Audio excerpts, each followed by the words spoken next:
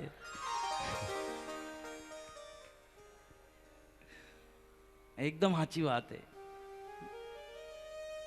साची बात है नहीं? अब मैं क्या समझू, कोई हाँ बोल रहे कोई नहीं बोलते। दिया उस समय लगता है घरों में जब एडवर्टाइजमेंट होती है ना सीरियल के अंदर। चलो अब एडवर्टाइजमेंट शुरू हो गई है, अब सीरियल शुरू नहीं होती तब तक दिया तो लगा दूं, दीवा लगाई आपू। आ समय में वच्चेनी समय में क्या भगवान से बड़ी सीरियल हो गई आपके लिए? ये नाटक बड़ा हो गया आपके लिए भगवान से भी?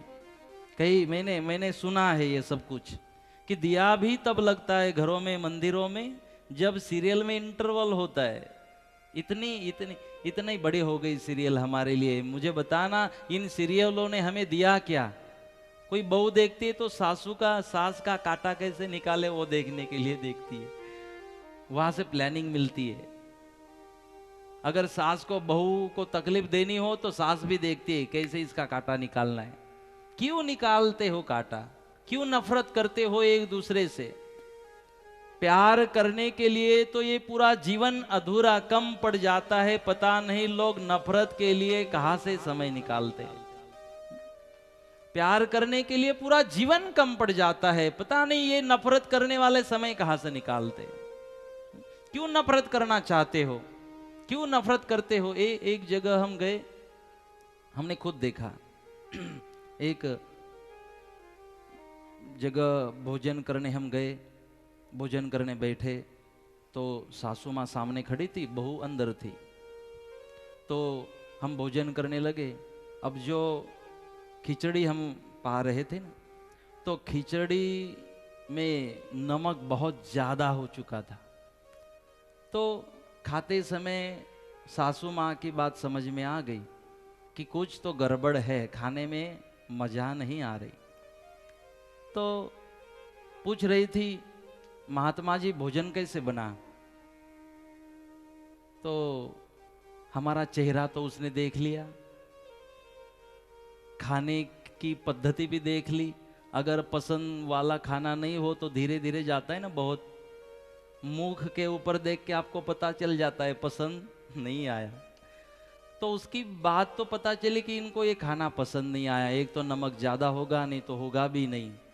उतने में हमने पूछा, इतना तो बताना माँ जी, ये खिचड़ी किसने बनाई? तो सासू माँ ने कहा, जो सामने खड़ी थी ना माता जी, उसने कहा महाराज जी मैंने खुद बनाई है, कुछ गलती हुई है? तो हाँ थोड़ा नमक ज़्यादा है, मुझे माफ़ करना, मैंने खिचड़ी बनाई। अंदर जो बहू थी ना, अंदर बहू, वो सुन रही थी बातें, वो अंदर किचन में रोने लगी, उसकी आंखों में आंसू आए। जैसे ही सासू माँ अंदर गई ना, सासू माँ के पैर लगी और कहा, सासू माँ आपके जैसी सास मुझे हर जन्म में मिले। बोले बेटा क्यों? बोले माँ, सासू माँ आपको पता है ये खिचड़ी आज मैंने बनाई है, लेकिन अच्छी नहीं बनी तो आपको महात्माओं को बताना नहीं था कि मेरी बहू को खिचड़ी नहीं बनानी आती, खराब बनी थी, तो सासू माँ आपने आपका नाम आगे कर दिया, मेरा नाम नहीं बताया। अगर अच्छी बनती तो आप जरूर कहती मेरी बहू ने बनाई, लेकिन खराब बनी तो आपने कहा मैंने बनाई। ये सास किसको नहीं चाहिए? ऐसी सास बनने की कोशिश करना। हम तो हम होते तो क्या कहते? मुझे पता है ये इसने बनाई नहीं होगी अच्छी, ये तो मेरी बहू है ना, अच्छा बनाना आता ही नहीं है। वो सास ने ऐसा नहीं किया। उस सास ने की बात पता चली कि शायद अच्छा नहीं बना, इसीलिए महात्मा जी पूछ रहे, तो बहू का नाम क्यों खराब करूं? आज जो मेरे घर में बहू आई, अभी तो अनुभव के लिए समय लगेगा, तो उसका नाम क्यों खराब करूं? मैं क्यों बताऊं कि मेरी बहू को खिचड़ी नहीं आती? मैं मेरा नाम बता देती हूं, मैंने बनाई महात्मा जी खिचड़ी, इसलिए खराब बनी। मेरी बहू बनाती ना तो इसे बहुत बढ़िया बनती, लेकिन महात्मा जी जो है पालो। ये है सासू। सत्संग आपको ये देता है, सत्संग आपके विचारों को बढ़ाता है। तो इसीलिए हम अपने आचरण से भक्ति करें, आचरण से ऊपर उठे। कई बार हम सुनते हैं कि ये अग्निदाग के बारे में, भूमिदाग के बारे में, तो इससे मुक्ति मिलेगी, इससे मोक्ष मिलेगा। अगर अग्निदाग से मोक्ष मिलेगा और अगर भूमिदाग से मोक्ष मिलेगा तो क्यों माला कर रहे हो? क्यों मंदिरों में जा रहे हो? क्यों भगवान की भक्ति कर रहे हो? क्यों सत्संग में आकर बैठे हो? भूमिदाग से मोक्ष मिलेगा, अग्निदाग से मोक्ष मिलेगा। ये अग्निदाग, भूमिदाग, जलदाग, वनदाग, इसके ऊपर मोक्ष थोड़ी ना भगवान नक्की करते हैं। आपको ये जो मोक्ष है जीते जी प्राप्त करना पड़ेगा। मोक्ष का मतलब है मुक्ति, बंधन से मुक्ति। सारे बंधनों से मुक्त हो जाओ, तोड़ दो सारी बंधनों को। अक्षत होती ना जो हमारे माथे पे चढ़ाई जाती है, तो अक्षत चढ़ाती ना, चावल चढ़ाई जाती है, तो उसकी जगह गेहूं क्यों नहीं चढ़ाते? क्योंकि अक्षत जो है, अक्षत को चढ़ाया जाता है। अक्षत पहले जो होती ना, पहले उसको क्या बोलते, बंधन में थी, डांगर, डांगर बोलते उसको, जव भी बोलते ना, नहीं जव अलग आती है, डांगर बोलते उसको। जो चावल बंधन में होती ना, उसको डांगर बोलते। वो चावल, अगर आपके घर में चावल तैयार ना हो, अक्षत तैयार ना हो, तो क्या आप डांगर चढ़ाओगे कि महाराज इसमें भी तो अक्षत है, यही चढ़ा देते आपको? ऐसे कहोगे? नहीं है तो नहीं चढ़ाओगे। लेकिन अक्षत ही चढ़ाते हैं। क्यों? क्योंकि जो अक्षत है वो बंधन से मुक्त हो चुकी है। डांगर का जो आवरण था उसको तोड़ दिया है, उससे मुक्त हो चुकी है। और जो मुक्त हो जाता है उसी को भगवान के चरणों में चढ़ाया जाता है। जो बंधन से मुक्त हो जाए, वो आवरण निकल जाए, उसका बंधनों का आवरण निकल जाए, विकारों का आवरण निकल जाए। इसीलिए जो अग्निदाग की परंपरा बताई गई, जो भूमिदाग की, वनदाग की, जलदाग की परंपराएं बताई गई, ये तो सांप्रदाय के अनुसार शास्त्रों ने हमें ये अलग अलग विधि बताई। जहां तक भूमिदाग की बात आती है तो इमाम शाह महाराज ने नहीं बताया कि आप भूमिदाग करो। कई लोग शंका रखते हैं कि ये इमाम शाह महाराज ने बताया इसीलिए हम कर रहे हैं। ये तो वेदों की बात है। अथर्व वेद में चारों दागों का अनुमोदन दिया गया। अथर्ववेद के अंदर ये चारों दाग का उल्लेख आपको मिलेगा, श्लोक आपको मिलेगा। भूमि दाग के बारे में भी अगर भूमि दाग का विरोध करना हो तो इमाम शाह महाराज का मत करना, अथर्ववेद का करना। उन्होंने तो जो था वो हमारे सामने रखा, जो वेद में था उनका काम था। और संतों का काम होता है कि जो है, जो सही है, जो सत्य है, वो समाज के सामने रखना। उन्होंने वही काम किया, जो था हमारे सामने रखा। उनको जब हमारे सामने रखना था तब उनको पता नहीं था इतनी छोटी छोटी बातों से लड़ोगे आप, झगड़ा करोगे आप, नहीं पता था उनको। लेकिन आज इतनी छोटी छोटी बातों को लेकर हम एक दूसरे से दूर हो रहे हैं। इसके ऊपर अगर जीते जी आप उस बात को लेकर झगड़े कर रहे हो तो मृत्यु के बाद भी कहां से मोक्ष मिलेगा, मुक्ति मिलेगी? जीते जी भी झगड़ा और मरने के बाद भी झगड़ा। झगड़े के लिए थोड़ी ना जीवन भगवान ने दिया। बंद कर दो इन झगड़े को, थोड़ा जी लो, जीने की मजा तो पालो। मोक्ष तो जीते जी पाना होता है। इसीलिए ये तो जो वेदों में बात थी हमारे सामने, हमारे सदगुरुदेव ने रखी। परंपरा की बात थी, योग की बात थी, वेद की बात थी, इसलिए उनका फर्ज था हमारे सामने रखना। आगे बात हमारी आती है। लेकिन कभी कभी ये सतपंथ जो है ना, सनातन है। पहले कृतायुग में आप निष्कलंकी नारायण भगवान का नामस्मरण करते थे, आप माटी का कलश मानते थे, आप तो नरसिंह को मानते थे, आप तो सोने का कलश पाठ मानते थे। दूसरे युग में आप कृष्ण भगवान को, निष्कलंकी नारायण भगवान को मानते थे, नहीं, राम भगवान को माना। जैसे युग बदला तो आप बदलते गए, इसलिए सत्य को सनातन कहा गया। ये बदलता रहता है, परिवर्तन ये सृष्टि का नियम है। सनातन है ये सत्य, युग के अनुसार बदलना होगा। जैसे कपड़े हमारे वडील पहनते थे, अब बताओ कितने लोग पहनते हैं? जैसा वेश हमारे वडील पहनते थे, नहीं पहनते। बदलाव हो रहा है युग के हिसाब से, वातावरण के हिसाब से। एक महात्मा जी थे, वो ध्यान लगाने बैठे। मेरी बातों को जरा अच्छी तरह समझना आप लोग, क्योंकि मैं इसमें जाना नहीं चाहता था लेकिन चला गया हूं।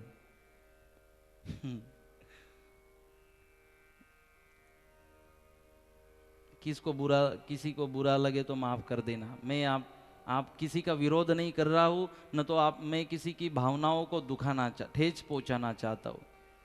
मैं तो बस जो है एक आईना बन के आपके सामने बैठा हूं। एक महात्मा जी थे, महात्मा जी ध्यान में बैठ रहे थे, उतने में एक बिल्ली आई, बिलाड़ी। गुजराती में बिलाड़ी कहते हैं, हिंदी में बिल्ली और मराठी में मांजर, अंग्रेजी में कैट है एक ही। लेकिन कोई कैट बोलता है, कोई मांजर बोलता है, कोई बिलाड़ी बोलता है, कोई बिल्ली बोलता है तो एक ही। तो जो बिल्ली थी, संत बैठे थे, उतने में उनके सामने आ गई, उनकी गोद में बैठने लगी। ध्यान खुला, अरे बोले इस बिल्ली को हटाओ, मुझे ध्यान में बैठना है। शिष्यों ने बिल्ली को हटाया, बाहर ले गए, वापस आ गई। 2-3 बार ऐसे हुआ, वापस आ गई। अब इस बिल्ली का क्या करे? बोले इसको दूध पिला दो, फिर जाएगी। दूध लेके आए, दूध पिलाया। अब तो इसको तो और मजा आने लगी बिल्ली को, अब जाएगी थोड़ी ना, अब तो वापस रुक गई, अब तो जाने के लिए तैयार नहीं है। जबरदस्ती बाहर निकाल रहे थे, फिर जबरदस्ती आ रही थी। अब संत ने कहा एक काम करो, इसको है ना एक जगह बांध दो, ये जाएगी नहीं, जब तक मेरा ध्यान न हो इसको बांध दो। शिष्यों ने उसको बांध दिया। ध्यान शुरू हुआ, ध्यान का समय नक्की था, ध्यान शुरू हुआ, ध्यान पूरा हुआ। गुरुदेव ने कहा अरे शिष्यों अब बिल्ली को छोड़ दो, छोड़ दिया। वो दिन तो ध्यान पूरा हुआ। ध्यान से सुनना इस दृष्टांत को। दूसरा दिन ध्यान का समय हुआ। ध्यान के समय में फिर गुरुदेव ने कहा ये बिल्ली को है ना बांध दो पहले, फिर अपन ध्यान में बैठते। बिल्ली को वापस बांध दिया, ध्यान में बैठे, ध्यान पूरा हुआ, बिल्ली को छोड़ा। तीसरे दिन ऐसे ही हुआ। अब ये परंपरा ही चालू हो गई, ध्यान में बैठने से पहले बिल्ली को बांधो और ध्यान करो, परंपरा चालू हो गई। अब शिष्यों को कहना नहीं पड़ता था, जैसे गुरु के ध्यान का समय हो जाए बिल्ली को बांध देते और ध्यान शुरू। अब एक दिन क्या हुआ, महात्मा जी देव हो गए, ब्रह्मलीन हो गए महात्मा जी। अब षोडशी का कार्यक्रम था, 16 दिन में अब बिल्ली के ऊपर किसी ने ध्यान नहीं दिया, पिलाया नहीं, कुछ नहीं। अब आने वाले महात्मा ज़्यादा थे, फिर और दुख का प्रसंग था, बिल्ली की ओर किसी ने देखा नहीं, बेचारी बिल्ली निकल गई वहाँ से, इतने दिन से वहाँ रह रही थी। अब 16 दिन पूरे हो गए। अब शिष्यों ने मीटिंग की कि अरे अपने गुरुदेव की जो परंपरा है वो तो हमें चालू रखनी पड़ेगी आगे। चलो ध्यान के समय में ध्यान हो, कीर्तन के समय में कीर्तन हो, पूजा के समय पूजा हो, भोजन के समय भोजन, तो ये सारा हमें करना पड़ेगा। तो ध्यान का समय हुआ, सब ध्यान करने के लिए शिष्य जैसे समय दिया था ध्यान करने के लिए बैठे। अरे लेकिन अपनी परंपरा का क्या होगा? बोले अपनी परंपरा मतलब बिल्ली को कौन बांधेगा? बिल्ली को बांधने के बाद तो ध्यान शुरू होता है हमारा। अरे सही बात है, बिल्ली को बांधना तो भूल गए। बोले देखो कहाँ है बिल्ली। बिल्ली को ढूंढने लगे, बिल्ली तो निकल गई थी, क्या करे। लेकिन परंपरा तो यही कहती है बिल्ली को बांधने के बाद ही ध्यान होगा। बोले पकड़ो किसी बिल्ली को। बिल्ली को पकड़ा, बिल्ली को बांधा, चलो अब ध्यान में बैठ जाओ। और ध्यान शुरू, ध्यान खत्म हुआ, छोड़ दो बिल्ली को। बिल्ली को छोड़ दिया। दूसरे दिन ध्यान का समय हुआ। अब तो ये तो वो वाली थोड़ी थी रहने वाली, वो भी भाग गई उसी दिन। बोले अब बिल्ली को बांधने के बाद तो ध्यान चालू होगा, पकड़ो बिल्ली को। बिल्ली को पकड़ा, बिल्ली को ले आए, बिल्ली को बांधा, बांध दिया, चलो अब ध्यान में बैठो। अब बिल्ली को बांधने से और ध्यान लगाने का मतलब क्या हुआ? तो उनमें चर्चा चालू हो गई कि अरे अगर बिल्ली को नहीं बांधा तो क्या काम की अपनी परंपरा। तो एक दूसरे में बातें चालू हो गई। अब जिस बिल्ली को छोड़ देते भाग जाती, दूसरे दिन दूसरे बिल्ली को लेके आते, बांध देते, फिर ध्यान में बैठते। अब मुझे बताओ, इस बिल्ली को बांधने का अब कोई मतलब था? अब कोई मतलब है? तब उसको जो गुरुदेव थे वो बांध के इसीलिए रखते थे कि वो ध्यान में वो गोद में आकर बैठे नहीं और तकलीफ ना करे, विचलित ना करे, इसीलिए उसको बांध दिया करते थे। अब जिसको आश्रम में रहने की आदत हो चुकी थी, जो गोद में आकर बैठती थी, वो थोड़ी विचलित करती थी, इसलिए बांधना पड़ता था। अब जो थी वो भाग गई ना। अब तो ध्यान में कोई बिल्ली तकलीफ देने वाली नहीं है, तो जबरदस्ती ला के बांधते क्यों हो? इसको रूढ़ी बना दिया शिष्यों ने। बिल्ली को बांधने की रूढ़ी बना दी कि बिल्ली को बांधो और बाद में फिर ध्यान चालू करो। ये रूढ़ी हो गई। लेकिन नहीं, हमें कुछ सोचना पड़ेगा हर चीज के बारे में। कुछ जो भी थोड़ी बात हमारे अंदर भी चलती है ना, कि मंत्रों के बारे में हो, अलग किसी चीज के बारे में हो, तो कुछ ऐसी रूढ़ी है जो हमने पकड़ रखी है। लेकिन समयानुसार या अब तो हम समझ चुके हैं सत्य और असत्य क्या है, उसके अनुसार थोड़ा बदलाव तो हमें करना पड़ेगा। हमें थोड़ा बदलना पड़ेगा, हमें थोड़ा परिवर्तन लाना पड़ेगा। अगर कोई चीज, अगर ऐसे कोई मंत्र जो गलत हो, जो हमारे सदगुरु ने नहीं दिए हो, जो हमारे परंपरा से ना हो, जो हमारे प्रेरणा पीठ ने न दिए हो, ऐसी अगर कोई बातें हैं जिसमें अगर प्रेरणा पीठ की अनुमति ना हो, ऐसी अगर कोई परंपरा चल रही हो, ऐसी अगर कोई रूढ़ी हो, अगर पीराना उसकी मनाही कर रहा है, तो उस रूढ़ी में हमने बदलाव करना जरूरी है। तो ये सनातन परंपरा जो है वो आगे बढ़ेगी। और उसमें कोई पाप नहीं होता, उसमें कोई नुकसान नहीं होता, उसमें कोई गलत बात नहीं होती। ये तो सृष्टि से चला आ रहा है। इसलिए कई चीजें ऐसी है जो आज जरूरी नहीं है, लेकिन रूढ़ी के हिसाब से हमने उनको चालू रखा है। लेकिन नहीं, समाज टूटने से बचे। जो हमारे भाई अलग हो रहे हैं, वो एक हो जाए। हम तो इस व्यासपीठ से भगवान को, परम कृपालु परमात्मा को प्रार्थना करते हैं कि भगवान ये समाज ना टूटे। चाहे भले जो किसी भगवान को मानता हो, भगवान उसके हृदय में भक्ति को, करुणा को भर दे, प्यार को भर दे सबके हृदय में। और ये जो पूरी कच्छ कड़वा समाज है ये एक बनी रहे। बहुत दुख होता है जब कोई नियानी होती है ना। अभी मैं तो बहुत नज़दीक हूँ आप लोगों के, मैं तो आप सबको नाम से जानता हूँ। कभी आप भूल जाते हो तो आपके रिश्ते तो मैं ही याद दिलाता हूँ, ये आपके ये है। इतना मैं नज़दीक हूँ आपके। मुझे पता है कितनी सारी बहनें, हमारी बहनें आज घर पे बैठी रो रही है क्योंकि यहाँ आने नहीं मिला, यहाँ आने नहीं दिया। रो रही है, रो रही होगी क्योंकि उनको रोका गया। ये परिस्थिति आज आ चुकी है। ये परिस्थिति न आए किसी समाज में। इतने कठोर मत बने लोग। ये धर्म नहीं हो सकता, ये तो अधर्म है किसी को रोकना भक्ति से। किसी के आंख में आंसू आ जाए तब तक उसको रोक रहे हो।